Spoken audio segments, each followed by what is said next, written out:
Bien, bueno, vamos a empezar de inmediato ya una nueva edición de Cara a Cara y voy a presentar de inmediato también a nuestro invitado de esta noche. Está con nosotros Farid Cajat, con quien vamos a hablar sobre una publicación y una situación que tratas de plasmar en El Eterno Retorno, ¿no? Que es este libro que has publicado, que toca un tema que parece interesante, ¿no?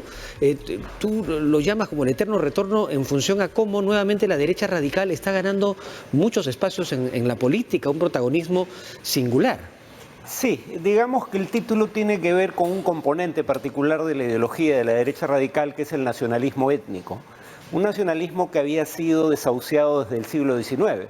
Tanto liberales como John Stuart Mill, como marxistas, Marx o Engels, pensaban que el nacionalismo era un sentimiento pasajero que con el proceso del progreso y la modernidad iba a tender a desaparecer, y obviamente eso no ocurrió.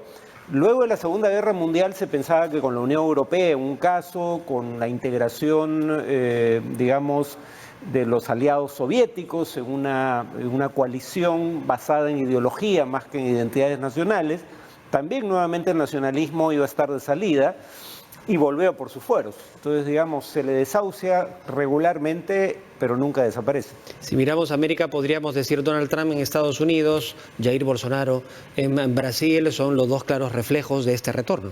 Bueno, lemas de campaña: hacer América grande nuevamente. La nación y Estados y América first, América primero. En el caso de Bolsonaro, Brasil por sobre todo. Entonces sí, el componente nacionalista es importante en todos estos grupos, pero con la salvedad de que la pertenencia a la nación para ellos se define por etnicidad, cuando no por color de piel, ¿no? No por ciudadanía. Si el hijo de un inmigrante adquiere la ciudadanía por naturalización, para ellos sigue sin ser un nacional. No la quieren reconocer, ¿no? Y eso pone en una situación bastante compleja. Sí. Ahora, ¿qué pasa con los otros países de América Latina en torno a esta ola? El Fondo Monetario Internacional acaba de hacer una publicación indicando que Brasil va a ser, por ejemplo, uno de los países que su crecimiento económico se ve bastante disminuido por esta incertidumbre que el mismo Jair Bolsonaro está creando. Sí, sin embargo, digamos, la pregunta en Brasil todavía está pendiente de respuesta: si Bolsonaro va a poder sacar adelante en el Congreso las reformas que prometió, pero que prometió en la etapa final de la campaña. Porque ahora algunos creen que Bolsonaro siempre fue un partidario del libre comercio, del libre mercado, de la privatización de empresas públicas. Todo lo contrario. Bolsonaro era tan proteccionista como Trump en su discurso inicial, y más aún, en los años 90 pidió fusilar a un presidente que provenía de la izquierda, Fernando Henrique Cardoso, por privatizar empresas públicas. Él era un candidato o un político opuesto a la privatización. Pero cuando se da cuenta de que cambiar su orientación en esa materia le podía ayudar a poner a los empresarios de su lado en contra del Partido de los Trabajadores en la segunda vuelta, recién cambia, digamos, de orientación. Y el tema es que si no logra sacar adelante las reformas que se ha planteado, uno, y dos, si la economía no se recupera, como ha ocurrido en el caso argentino, uno podría esperar que Bolsonaro vuelva a sus ideas iniciales estatistas y proteccionistas. ¿Y esto cómo se traslada hacia los países de Latinoamérica? ¿Cómo ves el escenario de, Argentina ahorita está en una situación compleja con lo que acaba de pasar, Perú? Bueno, yo Colombia. Sostengo en el libro que en América Latina no hubo, si por giro a la izquierda o a la derecha, lo que queremos dar a entender es que ha cambiado la actitud de los electores en materia ideológica, hay encuestas que sugieren que ese no es el caso. Y además sería difícil explicar por qué en México, después de 4 gobiernos consecutivos de derecha, de pronto eligen en primera vuelta un gobierno de izquierda, y en Brasil lo opuesto, 4 gobiernos consecutivos de izquierda y luego eligen a un candidato de extrema derecha. Es difícil creer que eso se deba a un cambio de orientación ideológica en el electorado. Lo que parece haber ocurrido es que el electorado evalúa retrospectivamente los gobiernos, digamos, previos, y juzga que fueron deficientes en aspectos fundamentales. Por eso busca una alternativa en una opción que no se ha aprobado, que no ha gobernado antes. Porque de otra manera, ¿cómo explicar lo que acaba de pasar en Argentina? Claro, todavía no se han realizado las elecciones, pero la sorpresa de ayer, si uno creyera que hubo primero un giro a la izquierda y luego un giro a la derecha, uno ahora tendría que decir que es una S. Sí, porque ¿no? otra vez nuevamente el kirchnerismo... o un zigzag. Yo creo que no es un tema ideológico. Los dos primeros gobiernos de los Kirchner fueron juzgados como buenos por una mayoría de electores que los reeligieron. El tercer gobierno, el segundo de Cristina, no fue percibido de la misma manera y se votó por la alternativa fundamental, que era, digamos, la alternativa liberal en política económica, conservador en temas sociales, que representaba Mauricio Macri.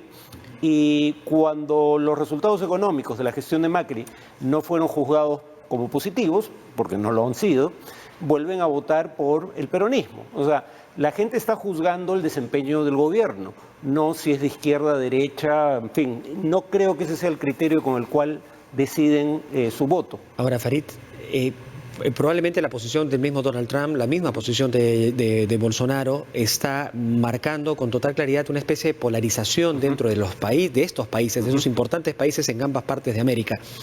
Esta polarización también se está yendo hacia otros extremos, que no necesariamente están alineados con la derecha, pero que probablemente también tengan una raíz de un nacionalismo como el que tú referías. ¿Cómo lo ves? Han crecido, pero ahí es interesante el detalle de que si los problemas de recesión, refiriéndose en el caso de Europa y Estados Unidos a la gran recesión internacional, que empieza el diciembre del 2007, y los problemas de desigualdad en la distribución del ingreso fueran el factor fundamental para explicar el crecimiento de los radicalismos, ¿por qué no crecen también los radicalismos de izquierda en proporción similar? Uno diría la desigualdad es una causa, la lucha contra la desigualdad es una causa que define en buena medida a la izquierda, porque hay un elemento cultural que es más distintivamente un argumento conservador, y es el argumento en Europa y Estados Unidos, en menor proporción en América Latina, porque el fenómeno de la migración no es tan importante, el fenómeno de que la migración es percibida como un intento de desplazar a la población nativa con gente proveniente de otra cultura y, digamos, son presentados por el discurso de la derecha radical, no por el de la izquierda, como gente que desplaza a la población local en una disputa por sentido de pertenencia. Este país ya no es el nuestro. Cuando Trump dice hacer América grande nuevamente, lo que uno piensa es probablemente quiere volver a antes de las normas de derechos civiles de mediados de los 60, ¿no? Cuando había segregación en el sur. En segundo lugar, compiten por puesto de trabajo, aunque nuevamente los datos, la información fidedigna sobre la materia... Entre el mensaje y los datos no necesariamente se condicen, no hay una correlación, ¿no?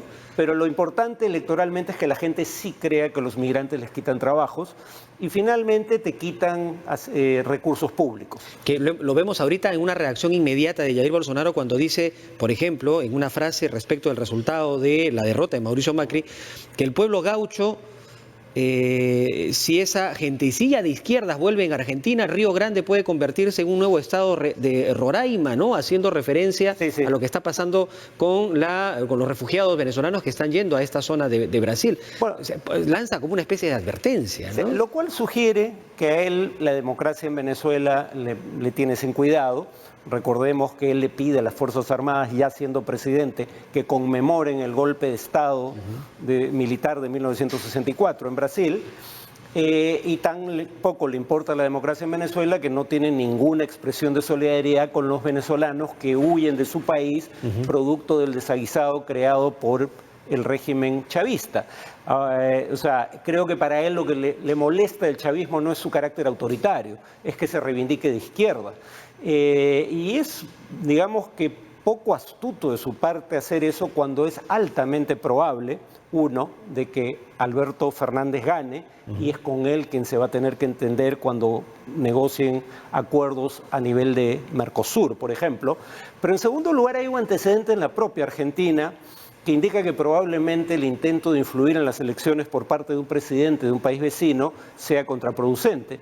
Y es el hecho de que la primera vez que Perón gana la presidencia, antes de la elección el embajador estadounidense en Argentina emite un pronunciamiento o hace un comentario crítico de la candidatura de Perón.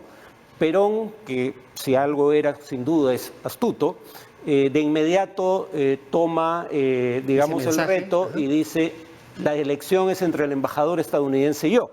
O sea, y los candidatos que se oponen a mi postulación son aquellos que el gobierno norteamericano quiere que elijas como presidente. Tú decides, un gobierno extranjero nos va a decir cómo votar. Y esa fue la primera vez que Perón gana la presidencia. Yo creo que Bolsonaro está jugando con fuego. Alberto Fernández inmediatamente ya ha tuiteado incluso con Lula, con Dilma, es decir, ha empezado a recoger también reacciones en ese sentido, ¿no? Es casi repetirse la historia. Sí, aunque hay que recordar que el peronismo es lo que convenga para llegar al poder, fundamentalmente. Sí, pues. Creer que el peronismo es necesariamente de izquierda es un grave error. Recordemos que era peronista Menem, Carlos Saúl Menem, que fue el que introduce las reformas liberales en materia de política económica en la Argentina.